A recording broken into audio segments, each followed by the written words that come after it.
రాష్ట్ర ప్రజలకు మరియు వన్టీవీ న్యూస్ యాజమాన్యానికి మరియు సిబ్బందికి ప్రేక్షకులకు రాష్ట్ర ఉప ముఖ్యమంత్రి అంజద్ బాషా సంక్రాంతి పండుగ శుభాకాంక్షలు తెలియజేశారు.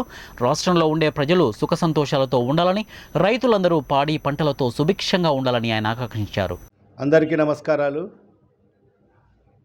రాష్ట్ర ప్రజలకు మరియు ముఖ్యంగా నా కడప నియోజకవర్గ ప్రజలకు మరి అదేవిధంగా వన్ టీవీ న్యూస్ ఛానల్ ప్రేక్షకులకు మరి అదేవిధంగా యాజమాన్యానికి అందరికీ సంక్రాంతి శుభాకాంక్షలు తెలియజేసుకుంటున్నాను.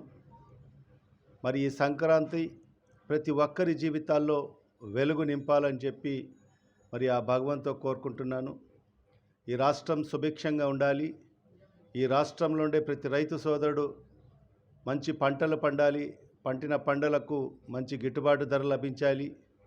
మరి అదేవిధంగా ఈ రాష్ట్రంలో ఉండే వర్తకులకు అందరికీ కూడా మంచి వ్యాపారాలు జరగాలని చెప్పి, ఈ రాష్ట్రంలో ఉండే నిరుద్యోగ యువతి యువకులకు అందరికీ కూడా మంచి ఉద్యోగ మరియు ఉపాధి అవకాశాలు మెండుగా రావాలని చెప్పి మరి ఆ భగవంతుని కోరుకుంటూ, మరి ఖచ్చితంగా ఈ నూతన సంవత్సరంలో మరి ఏదైతే ఈ సంక్రాంతి పండగ ప్రతి ఒక్కరి కుటుంబాల్లో మరి సంతోషాన్ని నింపాలని చెప్పి మరి ఆ భగవంతుతో కోరుకుంటూ మరొక్కసారి అందరికీ సంక్రాంతి శుభాకాంక్షలు తెలియజేసుకుంటున్నాను. Thank you.